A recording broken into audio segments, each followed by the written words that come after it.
రాయలసీమ రత్నాల గని నుంచి రక్షణ కవచంగా రూపాంతరం చెందుతోంది. భారత అమ్ముల పొదిలో సరికొత్త అస్త్రంగా అవతరించనుంది. పుట్టపర్తి వేదికగా 15,803 కోట్ల భారీ వ్యయంతో నిర్మించనున్న ఏఎంసీఏ 5వ తరం యుద్ధ విమానాల ప్రాజెక్టు ఏపీ పారిశ్రామిక ప్రస్థానంలో ఒక మైలురాయిగా నిలవనుంది. కేంద్ర రక్షణ మంత్రి రాజ్నాథ్ సింగ్, సీఎం చంద్రబాబు, మంత్రి లోకేష్ కలిసి నేడు శంకుస్థాపన చేయనున్నారు.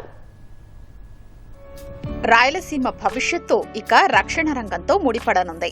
దేశంలోని అత్యంత ప్రతిష్టాత్మకమైన advanced medium combat aircraft ప్రాజెక్టుకు పుట్టపర్తిలో పునాదిరాయి పడుతోంది. ఏరోనాటికల్ డెవలప్మెంట్ ఏజెన్సీ, డీఆర్డీఓ సంయుక్తంగా 650 ఎకరాల్లో ఈ కేంద్రాన్ని ఏర్పాటు చేస్తున్నాయి. ఇది కేవలం పరిశ్రమ మాత్రమే కాకుండా భారతదేశపు మొట్టమొదటి 5వ తరం స్టెల్త్ ఫైటర్ జెట్ల తయారీకి కేర్ ఆఫ్ అడ్రస్ కాబోతోంది. రాడార్లకు చిక్కని స్టెల్త్ టెక్నాలజీ, సూపర్ క్రూయిజ్ సామర్థ్యం గల యుద్ధ విమానాల్ని ఇక్కడే అభివృద్ధి చేస్తారు. కేవలం విమానాల తయారీకే పరిమితం కాకుండా వాటి సామర్థ్యాన్ని పరీక్షించే టెస్టింగ్ సెంటర్ పుట్టపర్తిలోనే అందుబాటులోకి రానుంది.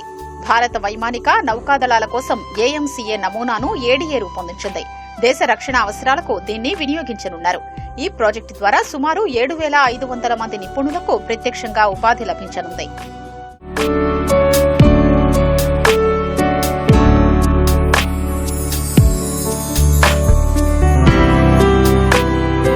ఈ ప్రాజెక్టు కోసం పుట్టపర్తి విమానాశ్రయాన్ని ఆనుకునే 150 ఎకరాలు, టౌన్షిప్, ఇతర అభివృద్ధి పనుల కోసం 200 ఎకరాల్ని ప్రభుత్వం కేటాయించింది.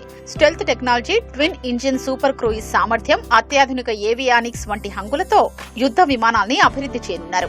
అనుబంధంగా ఏర్పాటయ్యే పరిశ్రమల కోసం మరో 400 ఎకరాల్ని ప్రభుత్వం దశలవారీగా సేకరించనుంది.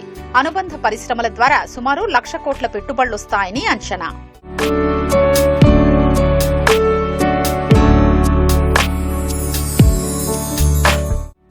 కర్నూలు జిల్లాను దేశంలోనే అత్యుత్తమ డ్రోన్ సిటీగా తీర్చిదిద్దేందుకు ప్రభుత్వం రంగం సిద్ధం చేసింది. ఇందులో భాగంగా 8 డ్రోన్ ప్రాజెక్టులకు నేడు భూమి పూజ జరగనుంది. డ్రోగో డ్రోన్స్, హెచ్సీ రోబోటిక్స్ వంటి కంపెనీలు సుమారు 4,145 కోట్ల పెట్టుబడులతో తమ యూనిట్లను ప్రారంభించనున్నాయి.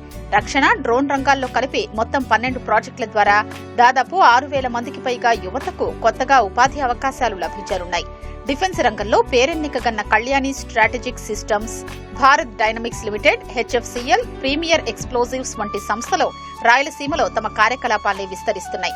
మడకసిర, దొనకొండ, నెల్లూరు ప్రాంతాల్లో ఈ భారీ యూనిట్లు ఏర్పాటు కానున్నాయి. క్షిపణుల తయారీ నుంచి పేలుడు పదార్థాల వరకు అన్ని రకాల రక్షణ పరికరాల ఉత్పత్తి కేంద్రంగా ఏపీ మారనుంది.